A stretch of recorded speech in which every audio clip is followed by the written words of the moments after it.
Stephen, what do you think is the top 2 or 3 issues you would like to pursue if you're elected to the city council, and how would you solve these issues if you are in a minority in the city council? Well, that's a difficult path because a minority position takes a persuasive enough argument that you become the majority on any issue. I've been in the minority on multiple issues. I haven't always been in the majority on votes.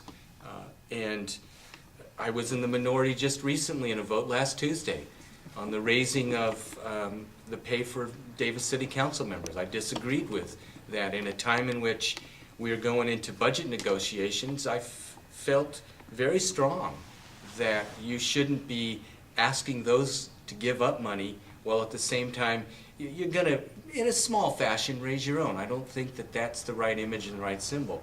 But how did I deal with that minority position? Because I'm giving you a specific case. I made my argument as best I could to try and convince a third person, or in the case of I was just a lone person, a second person to join me to become the majority.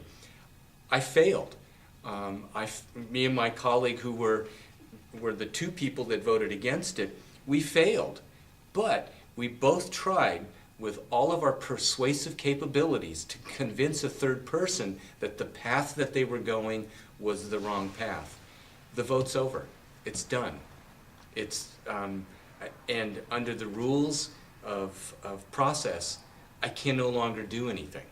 If I was in a positive position, I could ask for a vote of reconsideration. In a negative position, you cannot get a vote of reconsideration. So the issue is complete. When it comes to other issues that I lose in, and I'm in that minority position, sometimes there's other ways to be able to bring the issue back to the table. It may not be the exact same issue, but you may have a path of bringing it back. But as far as the issue that I just explained, it's over. It's in place. I accept the fact I lost that vote and I move on. Okay. What specifically have you done over the last 2 to 3 years to help build awareness in your community of the values you feel make you a Democrat? I've worked, well, in the last 2 years, I've probably spent more time in Washington, D.C. In fact, I know I've spent more time in Washington, D.C. than I ever have in my entire life. I've gone back to Washington, D.C. For 4 different visits, from a cap-to-cap trip to 3 lobbying trips on behalf of the city. I've interacted with every one of our congressional delegates, from the U.S. Senate to the House of Representatives. I've even interacted with Republicans representatives, trying to convince them of my democratic values. I think that is a unique way of trying to bring around. I didn't expect to bring Dan Lundgren around to the Democratic side of the aisle, but at least to talk to him about democratic values was a way for him to hear somebody from our community, particularly when it comes to the issues that I was going to D.C., and they've been water and wastewater. And they've also been transportation. They were transportation on cap to cap. So I was seeking to get representatives of our area to help us out. At the same time, I also offered those representatives, several of them, my help when it comes to their reelection.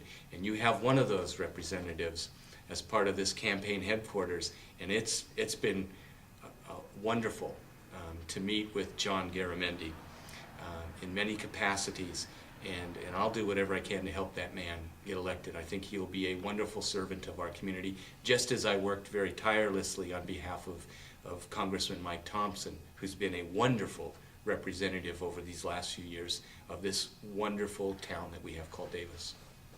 Stephen, why should people vote for you? That's probably the biggest question. I think that first and foremost, I have been one of the strongest Democrats that we have in this field. I think hands down, I can say that. I don't know of any one of the other candidates that's been the president of the Davis Democratic Club, that has been a member of the Yolo County Central Committee, that has actively opened up his house to raise funds on behalf of Democrats, from Phil Angelides to John Garamendi to Lisa Ray. I don't know of any other candidate in this field that has opened their house to raise money on behalf of the Central Committee and the Davis Democratic Club. I am at the disposal, and always have been at the disposal, of my friends who are Democrats in this area, because I am a lifelong Democrat, have been. And I believe that those democratic values are one of the things why I believe people should vote for me.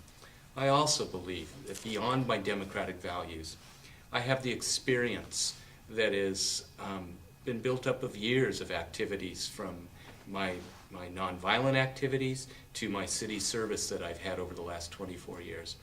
That is experience that I think allows me to make decisions, not always, but most of the time, that I know that are in the interest of this community. I know that every decision that I have made has always been based on a principle that I should do no harm to the community I love, and that I should, in my actions, make this community even better than it is. And I believe that those are principles and qualifications that I'm hoping that on June 5th, the voters of this community will say I am their choice, and I would be honored to be able to serve for another 4 years.